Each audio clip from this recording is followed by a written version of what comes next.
Jai Hind everyone. Our today's topic is division of money.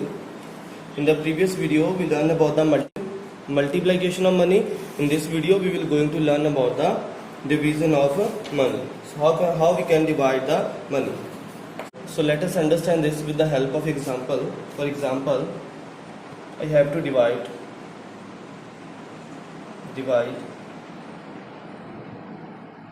rupees 792.84 by 6. So we have to divide 792.84 rupees by 6.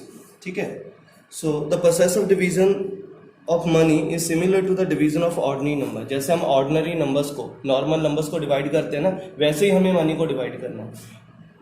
But थोड़ा सा difference है. थोड़ा सा difference क्या है? Rupees को अलग से डिवाइड करेंगे और पैसे को अलग से डिवाइड करेंगे. ठीक है. So first of all we divide rupees then पैसे.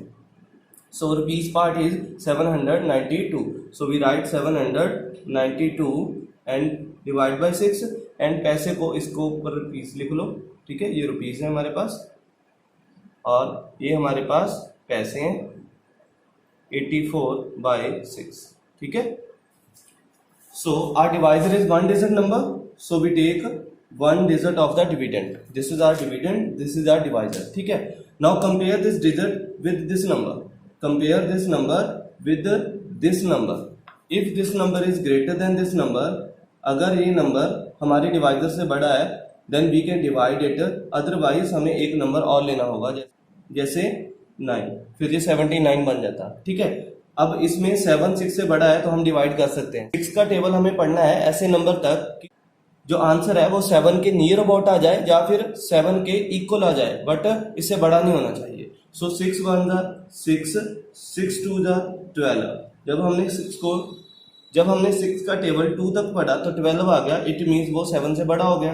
तो हमें 6 का टेबल सिर्फ 1 तक पढ़ना होगा. तो 1 हम यहाँ पे लिखेंगे, 1 के साथ मल्टीप्लाई करके जो आएगा यहाँ पे लिखेंगे, फिर सब्ट्रैक्ट कर देंगे. ये 7 - 6 इज 1. ठीक है. अब इस 9 को आप नीचे ले आओ. Clear. Now again procedure is same. 6 we have to multiply 6 by such a number so the answer is close to 19 और इक्वल टू 19. ठीक है. सो 6 3 जा कितना होता है 18 और 6 4 जा कितना होता है 24. जब हम 6 का टेबल 4 तक पढ़ेंगे वो 19 से बड़ा हो जाएगा तो हम 3 तक पढ़ेंगे. तो 3 यहाँ पे 3 तक पढ़ के हमारे पास 18 आया. तो अगेन सब्ट्रैक्शन के बाद हमें 1 मिला. ठीक है. 9 - 8 इज 1. 1 - 1 इज 0. अब इस 2 को भी नीचे ले आओ. अब कितना हो गया 12. देखो 6 1 जा 6, 6 2 जा 12. 6 का टेबल जब 2 तक पढ़ेंगे कंप्लीटली हमारे पास 12 बनेगा. So we write 12 here and 12 - 12 is 0. ठीक है. सिमिलरली ये हमारे पास रुपीज डिवाइड हो गए. Similarly we can divide the पैसे. So first of all we take 1 digit. ठीक है. 6 का टेबल पढ़ेंगे, कितने तक पढ़ना पड़ेगा 1 तक ही पढ़ना पड़ेगा, क्योंकि अगर 2 तक पढ़ेंगे तो बड़ा हो जाएगा नंबर 6. सब्ट्रैक्शन के बाद 2 मिला, 4 को नीचे ले आए. अब 6 4 जा 24 होता है तो 4 तक पढ़ेंगे. So this is the answer. ठीक है. तो डिवाइड करने के बाद मुझे क्या मिला 132 रुपीज एंड 14 पैसे. So rupees 132.14. तो ये मेरे पास आंसर है. किसका आंसर? इस नंबर को इसके साथ डिवाइड करने के बाद.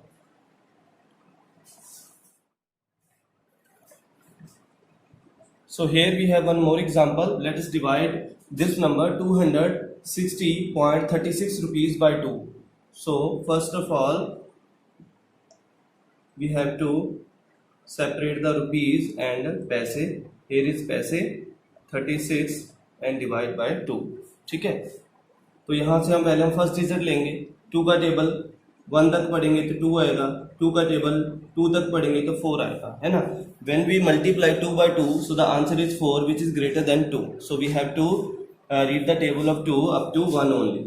जब 1 तक पढ़ेंगे 1 यहाँ पे लिखेंगे, 2 यहाँ पे आएगा. ठीक है. 2 - 2 0. 0 लिखने की जरूरत नहीं है. 6 को नीचे ले आओ. 6 आ गया. Now we have to multiply 2 by such a number, so answer is near to 6 or close to near to 6 or equal to 6. ठीक है.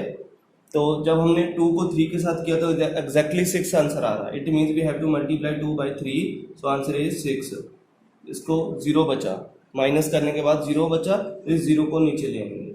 Now we have to multiply 2 by such a number, so answer is near to 0 और equal to 0, but इससे बड़ा नहीं होना चाहिए। और हमने यहाँ पे देखा 2 को अगर 1 के साथ भी करेंगे ना तो 2 आ रहा है, वो तो 0 से बड़ा है, तो 1 से भी एक छोटे नंबर के साथ मल्टीप्लाई करना होगा, और 1 से छोटा क्या होता है 0, सो 2 इंटू 0 इज इक्वल टू 0। तो ये मेरा आंसर हो गया। यहाँ पे अब कोई नंबर नहीं बचा, तो ये हमारा आंसर हो गया 130। सिमिलरली हम इसे डिवाइड करेंगे, पहले हम 1 डिजिट लेंगे because our divisor is 1 digit number. Now 2 का टेबल 1 तक पढ़ेंगे तो 2 आएगा, इनको माइनस करने के बाद 1, 6 को नीचे ले आए। अब 2 का टेबल 8 तक मुझे पता है, हमें पता है 2 8 16 है ना, तो 8 तक पढ़ेंगे 16, ये भी हो गया। तो कितने पैसे आए 18 और कितने रुपीज आए 30। तो इसे डिवाइड करने के बाद यहाँ पे आंसर लिखेंगे रुपीज 130.18 पैसे। So here is a statement sum. The cost of the 4 ice cream is given 96.20 rupees. Find the cost of each ice cream. तो हमें 4 ice creams का जो cost है वो given है, and we have to find the cost of 1 ice cream. ठीक है? So cost of 4 ice creams is equal to 96.20 rupees, and cost of 1 ice cream is rupees 96 divided by 96.20 rupees divided by 4। ठीक है, तो कैसे divide करेंगे, rupees को अलग से करेंगे और पैसे को अलग से करेंगे 4 के साथ। फर्स्ट डिजिट नंबर लेंगे, 4 का टेबल पढ़ेंगे, कहाँ तक पढ़ना पड़ेगा 2 तक पढ़ना पड़ेगा, 4 2 8। अगर 3 तक पढ़ेंगे वो 12 हो जाएगा, वो 9 से बड़ा है। ठीक है, सो कहाँ तक पढ़ेंगे हम 2 तक, 8 माइनस करने के बाद 1 और 6 को नीचे ले आए। अब कहाँ तक पढ़ना पड़ेगा 4 तक, 4 4 16, तो 0 बचा, ये डिवाइड हो गया। So take first digit 2 is lesser than 4 है ना, छोटा है 4 से, तो हमें इसके जो 7 डिजिट है वो भी साथ में लेना होगा। 20 को 4 के साथ डिवाइड करना है। We have to multiply 4 by such a number, so answer is close to 20 और इक्वल टू 20। ठीक है, बट इससे बड़ा नहीं होना चाहिए। 4 का टेबल जब हम 5 तक पढ़ेंगे तो 20 आएगा, तो 5 तक करेंगे, 5 यहाँ पे लिखेंगे, 20 यहाँ पे, सब्ट्रैक्शन करने के बाद 0। तो कितनी हुई कॉस्ट 5 रुपीज, ये सॉरी 24 रुपीज एंड 5 पैसे।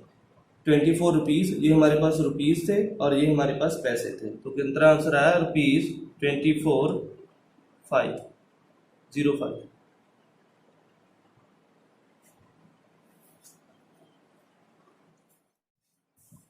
So here is another example. The price of 2 tables is rupees 366.66. Find the cost of 1 table. So ये हमारे पास 2 tables का cost given है, and we have to find the cost of 1 table, है ना। It means we have to divide this by 2, क्योंकि ये 2 का cost है ना, तो 2 के साथ डिवाइड करेंगे तो 1 का कॉस्ट आ जाएगा हमारे पास। So cost of 2 tables is equal to rupees 366.6. Cost of 1 table is equal to rupees 366.66 divide by 2 is equal to, हम यहाँ पे डिवाइड करके देखेंगे, जो रुपीज का पार्ट है उसे अलग से डिवाइड करना होगा और जो पैसे का पार्ट है उसे अलग से डिवाइड करना होगा 66/2। ठीक है, so first of all we take, ये हमारे रुपीज है, ये हमारे पैसे। First of all we divide it by 2, so take first digit, this digit is greater than 2, so we can divide it by 2. so 2 का टेबल 1 तक पढ़ना पड़ेगा, है ना, 2 तक पढ़ेंगे तो 4 आ जाएगा which is greater than 3, minus करने के बाद 1 और इस 6 को नीचे ले आओ। अब एग्जैक्टली 8 पे जाएगा, 16 होता है, माइनस करने के बाद 0, तो यहाँ पे इस 6 को नीचे ले आऊँगा, अब 3 पे जाएगा, तो ये हो गए मेरे पास रुपीस। अब पैसे सिमिलरली हम इसे डिवाइड करेंगे, 6 पहले 3 पे जाएगा, 6 हो जाएगा, इस 6 को नीचे ले आऊंगा, फिर 3 पे जाएगा, सो 33 पैसे। सो क्या आंसर हुआ इसका? 183 रुपीज एंड 33 पैसे।